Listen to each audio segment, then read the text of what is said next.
Assalamualaikum warahmatullahi wabarakatuh. Sebelumnya, perkenalkan, saya Ragil Triandi Yunitra dari jurusan Teknik Sipil Universitas Nusa Putra.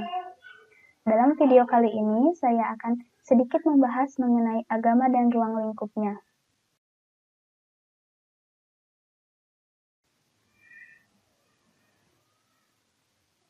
Sebelum memasuki pembahasan, alangkah lebih baiknya kita memahami konsep pembahasan kali ini. Jadi ada beberapa hal yang akan saya bahas. Yang pertama yaitu mengenai definisi agama. Yang kedua, klasifikasi agama. Dan yang ketiga, pentingnya agama dalam kehidupan. Pembahasan yang pertama yaitu definisi agama. Di sini ada definisi agama menurut beberapa bahasa. Nah, bahasa yang pertama yaitu bahasa Sanskerta.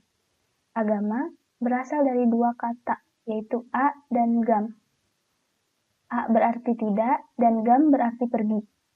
Atau diartikan juga tidak pergi atau diwarisi secara turun-temurun. Dalam beberapa sumber juga mengatakan bahwa agama berasal dari kata gama yang berarti kacau atau dapat diartikan orang beragama memang tidak kacau. Bahasa yang kedua yaitu bahasa Arab. Dalam bahasa Arab, agama berarti milah, berarti juga din. Nah, milah berarti tuntunan, hutang, atau kebiasaan. Sedangkan din berarti adat kebiasaan, undang-undang, peraturan, dan taat atau patuh. Ada juga definisi agama menurut Bahrum Rangkuti. Agama berasal dari a dan gama. A yaitu panjang atau cara atau juga the way, dan gama berarti berjalan atau pergi. Nah, jadi maksudnya yaitu agama adalah cara berjalan atau cara sampai kepada keridhaan Tuhan. Yang terakhir, agama menurut bahasa Latin yaitu religio atau juga religare yang berarti mengikat kembali atau mengikat diri kepada Tuhan. Walaupun dari definisi agama menurut beberapa bahasa tadi itu berbeda, namun pada kenyataannya mereka memiliki makna yang sama, yaitu agama berarti suatu jalan yang harus diikuti supaya orang dapat sampai ke suatu tujuan yang mulia dan suci, sesuatu yang tidak berubah atau sesuatu yang kekal abadi, yang membuat sesuatu tidak kacau, cara-cara berjalan atau cara sampai kepada keridhaan Tuhan. Nah, itulah kesimpulan definisi agama menurut bahasa.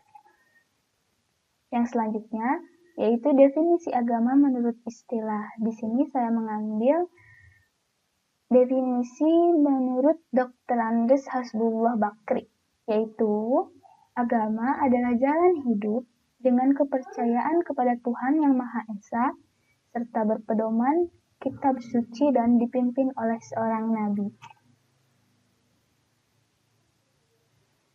Pembahasan selanjutnya yaitu klasifikasi agama. Klasifikasi agama ini ada dua.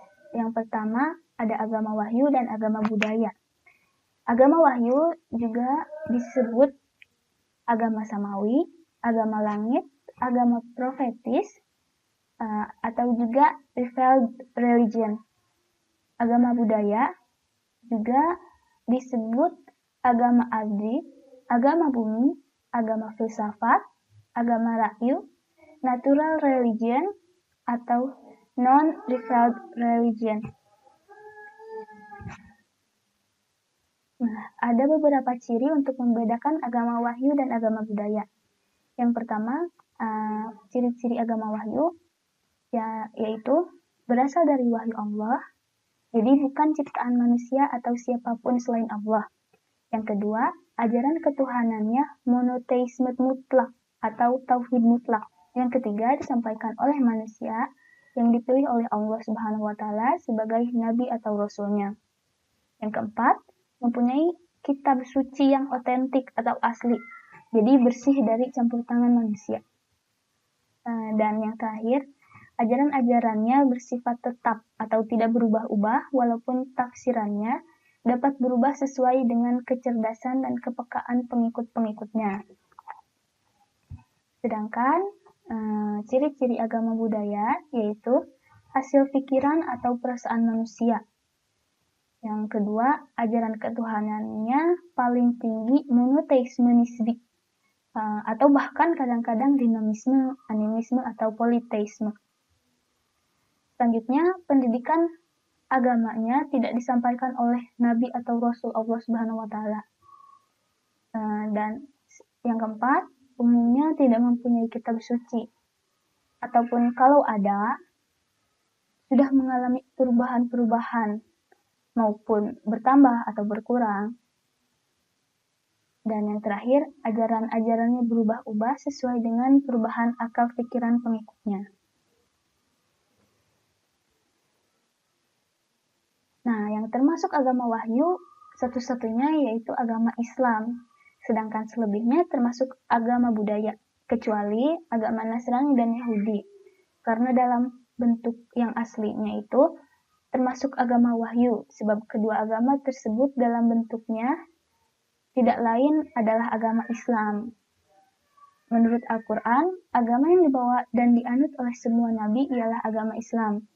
Adapun agama Nasrani dan Yahudi dalam bentuknya seperti sekarang itu tidak bisa disebut sebagai agama budaya, tetapi juga kurang memenuhi persyaratan atau kurang pas untuk dikatakan sebagai agama wahyu. Jadi, kedua agama tersebut dalam wujudnya seperti yang ada sekarang dapat digolongkan sebagai semi agama wahyu. Jawabannya yaitu din al-Islam, yang merupakan satu-satunya agama benar dan diterima di sisi Allah Subhanahu wa taala.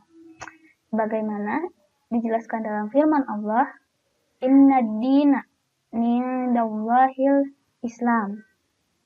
Yang artinya sesungguhnya agama yang diridhoi oleh Allah di sisi Allah hanyalah Islam.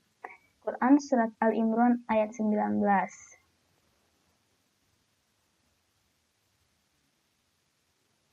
Ini kita sudah memasuki pembahasan terakhir, yaitu mengenai pentingnya agama dalam kehidupan. Jadi ada beberapa poin di sini.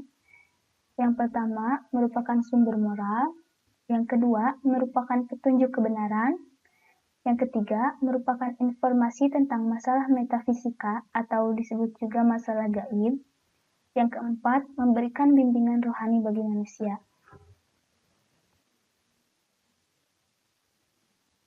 Mengapa agama menjadi penting sebagai sumber moral? Karena agama mengajarkan iman kepada Tuhan dan kehidupan akhirat. Dan selain itu, karena adanya perintah dan larangan dalam agama. Rasulullah SAW juga bersabda dalam hadis yang diriwayatkan oleh Tirmizi, yang artinya orang mukmin yang paling sempurna imannya ialah mukmin yang paling baik akhlaknya. Selanjutnya yaitu pentingnya agama sebagai petunjuk kebenaran. Agama ini sangat penting dalam kehidupan karena kebenaran yang gagal dicari-cari dengan ilmu dan filsafatnya ternyata terdapat dalam agama.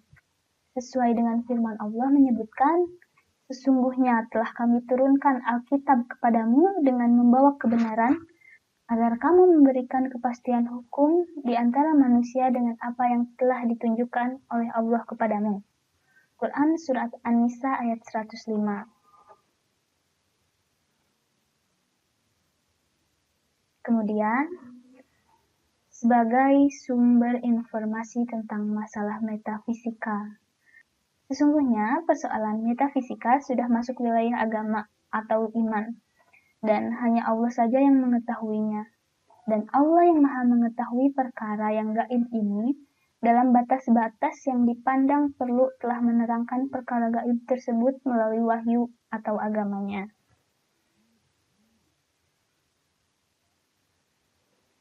Kemudian, pentingnya agama sebagai bimbingan rohani bagi manusia. Dalam masyarakat dapat dilihat seringkali orang salah mengambil sikap dalam menghadapi cobaan baik suka maupun duka.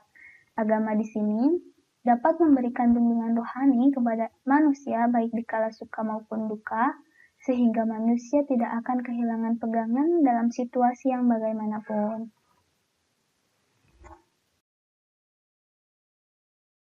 Sampai di sini saja pembahasan saya kali ini. Kurang dan lebihnya mohon dimaafkan. Billahi taufiq wal hidayah. Wassalamualaikum warahmatullahi wabarakatuh.